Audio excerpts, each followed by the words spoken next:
करीब 55 दिनों से पंजाब के लुधियाना के सांसद रणवीर सिंह बिट्टू जी बैठे हुए हैं किसानों के लिए जंतर मंतर पर। आज जो सर्वदलीय बैठक हुआ है उस पर प्रधानमंत्री ने कहा है कि जिस तरह से किसान पूरे देश में आंदोलन कर रहे हैं उनसे हम मिलकर ही बातचीत के जरिए ही हम मामले को सुलझा सकते हैं। सर, आज जो सर्वदलीय बैठक हुआ है प्रधानमंत्री जी ने कहा है कि किसान और हमारे बीच सिर्फ एक फ़ोन कॉल की दूरी है।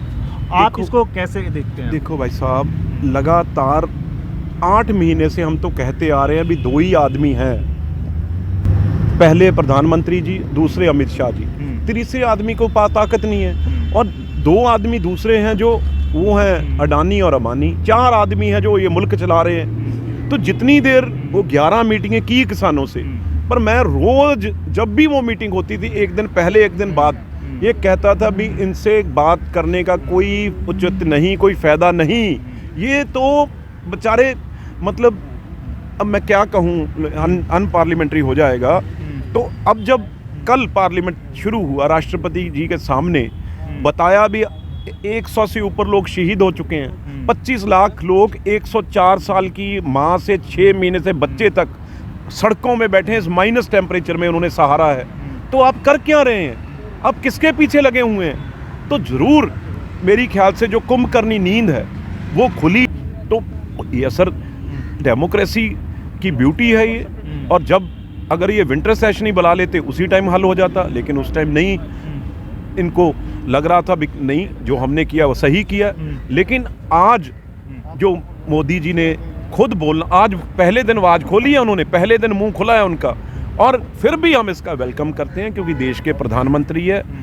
चाबी तो जो है उनके तिजोरी की उनके पास ही है ना, बिल तो वही वापस लेंगे और बिल अच्छे बनाएंगे। इसलिए अभी भी कुछ नहीं बिगड़ा, अभी भी मंडे को जो शुरू होगा आए और सारी पार्टियों से मिलकर बात करें और नए बिल अच्छे बनाएं। और किसान तो धरती का बेटा है, देश का बेटा है।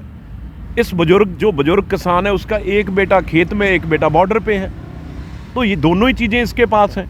देश बचा हुआ है और सुरक्षित है तो वो इसके कारण, अगर देश पेट भरा हुआ है तो इसके कारण।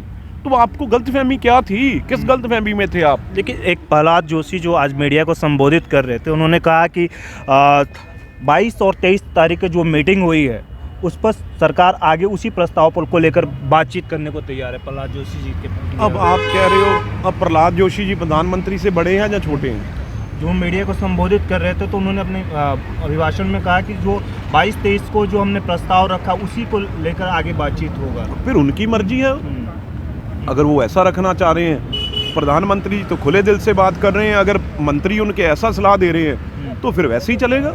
ये तो जुग्गी तो लगी हुई है, यहाँ तो बैठे ही हैं और पार्लियामेंट में अंदर लड़ाई होगी, लड़ेंगे और अमन चैन से लड़ाई। ये नहीं है कृपानों से, विचारों की लड़ाई, शब्दों की लड़ाई, वो होगी और वो जारी रहेगी। फिर सर, पूर्व मंत्री उपेंद्र कुशवाहा जी ने भी इस बिल को रद्द करने की बात कही है।